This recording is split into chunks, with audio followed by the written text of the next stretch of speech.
December மாதம் முதல் தேதி திருவருகை காலத்தின் முதல் ஞாயிற்றுக்கிழமை ஆண்டவருடைய வருகைக்காக ஆயத்தப்படுத்த நாம் அழைக்கப்படுகிறோம். அந்த அன்பை பெற செபிப்போமா. எங்கள் நல்ல ஆண்டவரே, நேற்றும் இன்றும் மாறாதவரே, உங்களுடைய மேலான கிருபைக்காக நன்றி செலுத்துகிறோம். நீர் எங்கள் மத்தியிலே இறங்கி வாரும், எங்களை ஆட்கொண்டு இந்த நாளில் வழிநடத்தும். நீரே எமது ஆசீர்வாதத்தை கொடுக்கும்படி இயேசு கிறிஸ்துவின் அன்பு என்றும் மாறாதது. இயேசு கிறிஸ்துவின் மாறா கிருபை என்றும் குறையாதது.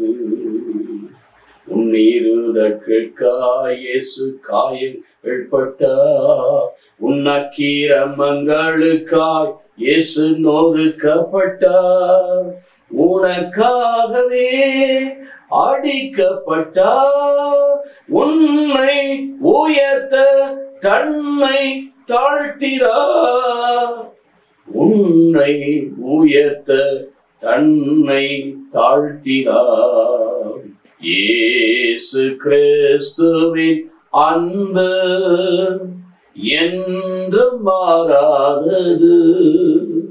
இயேசு கிறிஸ்துவின் மாறா கிருபை என்றும் குறையாதது. ஆண்டவரே, உங்கள் அன்பு என்றும் குறையாது.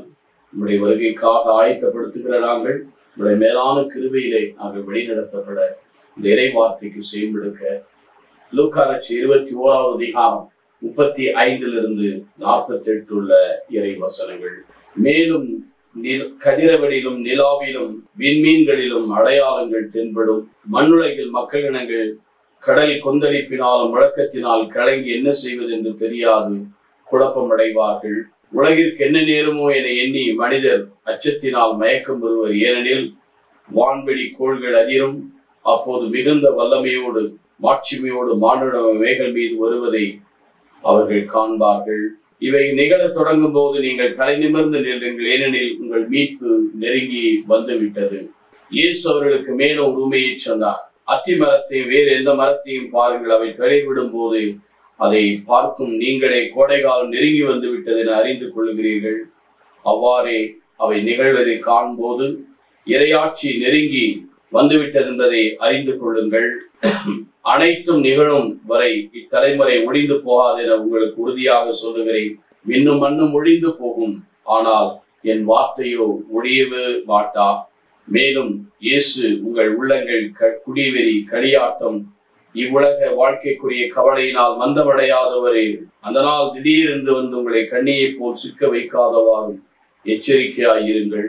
மண்ணுலகம் எங்கும் குடியிருக்கும் எல்லார் மேலும் அந்த நாள் வந்தே தீரும். ஆகையால் நிகழப்போகும் அனைத்திலிருந்து தப்பிவித்து மானுட மகன் முன்னில் நிற்க வல்லவராய் இருப்பதற்கும் எப்பொழுதும் விழிப்பாய் இருந்து மன்றாடுங்கள் என்றார். இயேசு பகல் நேரங்களில் கோவிலில் கற்பித்து வந்தார். இரவு நேரங்களில் ஒளிவும் என்னும் வழங்கப்பட்ட மலைக்கு சென்று தங்கி வந்தார். எல்லா மக்களும் கோவிலில் அவர் சொல்வதை கேட்க காலையிலே அவரிடம் வருவார்கள்.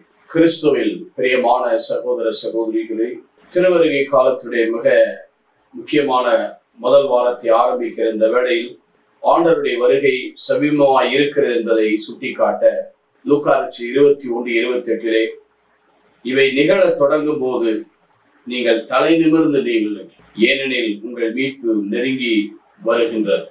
எனக்கு அருமையானவர்களே, எவை நிகழும் போது கதிரவனிலும் நிலாவிலும் விண்மீன்களும் அடையாளம் தோன்றும் போதும், கடல் கொந்தளிப்புகள் மக்கள் கலங்கி தவிக்கும் குழப்பம் அடையும் போதும் நீங்கள் இந்த நேரத்தில் அவர் மாட்சியுடன் வருவார்.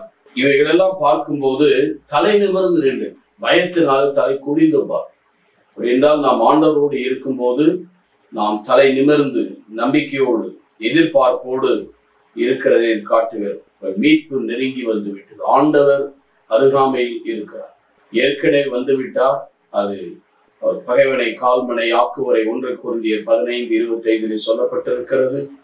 எபிரேய புத்தகம் 10வது அதிகாரம் 13வது வசனத்தில் சொல்ல பகைவனை கால்மனை ஆக்குவரை அவர் காத்திருக்கிறார்.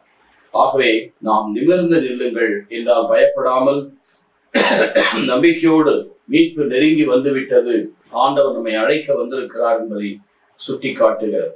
அதே போல 31வது வசனத்திலே, இவ்வாறு நிகழும் போது இவைகளை காணும் போது இறையாட்சி நெருங்கி வந்து விட்டதை என்பதை நீங்கள் அறிந்து கொள்ளுங்கள். இதனை 31வது வசனத்தில் 31 நெருங்கி வருகிறது என்று சொல்லப்பட்டிருக்கிறது. நெருங்கி வந்து விட்டது, has come, simple past tense. The kingdom has come. இது அத்திமரம் துளிர்விடும் போது, மற்ற மரங்கள் துளிர் கோடை காலம் நெருங்கி வந்து விட்டது என்று அறிகிறோம். அதே போல இன்றைக்கு நம்முடைய உள்ளங்கள் எல்லாம் நம்பிக்கையின் இவைகள் எல்லாம் பார்க்கும்போது, இந்த நிகழ்ச்சிகள் எல்லாம் பார்க்கும்போது என்னென்ன காரியங்கள் மிகச்சிறப்பாக விண்ணுலகிலே விண்ணகத்திலே பல அருங்குறிகள் தென்படலாம். தானே மெசியா என்று ஒரு சிலர் நம்மை வைத்துக் கொண்டு வருவார்கள். அத்திமரம் துளிர் விடுவது போல பல காரியங்கள் நம்முடைய வாழ்க்கையில ஆண்டவர் நெருங்கி வந்து விட்டதை நாம் அநேக காரியங்களை செயல்படுவதற்கு அது ஏதுவாக அமைகிறது. அதனால்தான் அவர் சொல்கிறார், விண்ணும் மண்ணும் ஒழிந்து போகும், என் வார்த்தையை ஒழிந்து போகா. இங்கு அத்திமரத்தை இங்கு உதாரணம் காட்டப்படுவதற்கு காரணம் என்னவென்றால், இதோ இவைகள் எல்லாம் காணும் போது பஞ்சம், நோய், நாடுகளுக்கு எதிராக நாடுகள், இதோ இவைகளெல்லாம் உங்களை நீதிமன்றத்தில் கொலைகளத்துக்கு எடுத்துச் செல்வார். இவைகள் ஆண்டவருக்கு நீங்கள் சாட்சியாய் இருக்கவும் உலகெங்கும் நற்செய்தி அறிவிக்கப்படும். மத்தேயு 24:14 பார்க்கிறோம். உலகம் எங்கும் நற்செய்தி அறிவிக்கப்படும், பின்பு முடிவு வரும். எல்லா இடங்களிலும் நற்செய்தி அறிவிக்கப்படுகிறது. இறைவனுடையவருக்கு பகைவனை கால்மனைக்கு வருவரை காத்திருக்கிறார். அது மட்டுமல்ல, நாம் விழிப்பாயிருந்து மன்றாட வேண்டும் என்று இறைவன் விரும்புகிறார். ஆகவே நாம் 34, 35 வசனங்களிலே நம்முடைய உள்ளம் குடி வெறி களியாட்டம் இவ்வுலக கவலை நாம் மந்தமடையாதவார். உள்ளங்கள் குடி வெறித்தனம் அல்லது களியாட்டங்கள் இந்த உலக ஆசாபாசங்களிலும் நம்முடைய கவலையினால் மந்தமடையாதவாறு கண்ணியை போல் உங்களை சிக்க வைக்கவாறு எச்சரிக்கையாகிருங்கள். அதில் என்ன சொல்லப்பட்டிருக்கிறது? இதோ 15வது வசனத்திலே, அந்த நாள் எல்லார் மேலும் வந்து முடியும். இறையாட்சி நெருங்கியவருக்கு அதற்காக காத்திருப்போம். இரண்டாவது இறையாட்சி வந்துவிட்டது. ஆகவே அவருடைய துணையை கொண்டு நம்மளால இவைகளெல்லாம் வெற்றி கொள்ள முடியாது. இவை முன்பு நாம் வல்லவராய் அந்த அனைத்து தீமைகளிலிருந்து நம்மை தப்பிவித்து அவர் முன்னால் நிற்பதற்கு விழிப்பாக இருக்க வேண்டும். ஆண்டவருடைய வருகைக்காய் நாம் காத்திருக்க வேண்டும். எப்பொழுது தலைவன் எந்த சாமத்தில் வருவான், அந்த கதவை தட்டுவான் என்று இதோ நாம் காத்திருக்க. யாரெல்லாம் அவர் வருவார் என்று காத்திருக்கிறார்களோ, உண்மையிலே அவர் என்ன செய்வார்? அந்த வருந்தி கட்டிக்கொண்டு, இதை பார்க்கிறோம், வருந்தி கட்டிக்கொண்டு இதோ அவர் நமக்கு பணிவிடை புரிவார். அதை நாம் லூக்கா 22வது அதிகாரத்திலே பார்க்கிறோம்.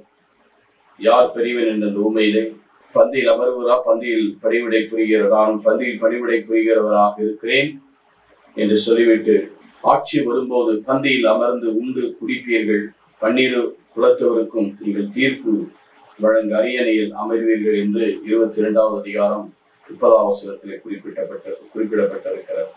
எனவே நாம் உண்மையிலே நாம் ஆயத்தமாக இருந்து இறைவனை நாம் காண்பதற்கு விழிப்பாக இருக்க வேண்டும். எப்பொழுது கதவை சத்தத்தை கேட்பதற்காக திருவழிப்பாடு மூடின்னு சொன்னா கதவை தட்டுகிறேன் என்றால் என்று சும்மா வெறுமனை அல்ல, முதல்ல தங்கறதுக்காக எப்பொழுதும் அவர் அழைத்துக் கொண்டே இருக்கிறார். Is calling upon you. யாரெல்லாம் சத்தத்தை கேட்டு கதவை திறக்க வேண்டும் என்றால் ஆண்டோடைய சத்தத்தை நாம் கேட்க வேண்டும். உலக சத்தத்தை நாம் தினமும் கேட்கிறோம். ஃபார் எக்ஸாம்பிள், நாம் டிவி சத்தத்தை கேட்கிறோம், செல்லு, இந்த சத்தம் இல்லாத நம்மளால வாழ முடியாது. வாட்சி, இவைகள் இந்த சத்தங்கள் எல்லாம் பறவை, கடல்கள், மரங்கள் அல்லது பக்கத்தில் யாராவது சத்தம் பண்ணிக்கிட்டே இருக்கும். இந்த சத்தத்தை கேட்டு நாம் ஆண்டவர் அழைக்கும் போது நாம் கதவை திறக்க வேண்டும். இந்த இறுதி நாள் இது குறிக்கப்பட்டாலும் பொழுது நம்முடைய முடிவையும் சுட்டி காட்டப்பட்டிருக்கு. ஏனென்றால் இந்த பூமியிலே நாம் ஒரு தடவை தான் வாழப்போகும். அதற்கு நாம் விழிப்பாயிருந்து ஜெபிக்க வேண்டும் என்று சொல்லப்பட்டது. ஜெபிப்பது என்பது என்றால் அர்த்தம் என்ன? நாம் இறைவனோடு இருக்கும். உலகத்தில் நாம் இறைவனோடு வாழ வேண்டும், இறைவனோடு நடக்க வேண்டும். முதல்ல இறைவனுக்குள் பிறக்க வேண்டும், இறைவனுக்குள் வாழ வேண்டும், இறைவனுக்குள் நடக்க வேண்டும், இறைவனுக்குள் நிலைத்திருக்க வேண்டும். இறைவனில் நாம் என்றும் வாழ்ந்து கொண்டிருந்தோம் என்றால் அவர் எப்பொழுது நம்மை அழைத்தார், எந்த காவல் வேலையை நம்மை 3ஆம் காவலில் அழைத்தாலும் 4ஆம் காவலில் அழைத்தாலும் நாம் ஆயத்தமாய் இருக்கிறவர்கள் பாக்கியவான்கள். இதோ என்ன செய்வார்? மணவாளன் வந்து வருந்தி கட்டி கொண்டு நமக்கு பணிவிடை புரிந்து நம்மை அவர் அழைத்து செல்வார்.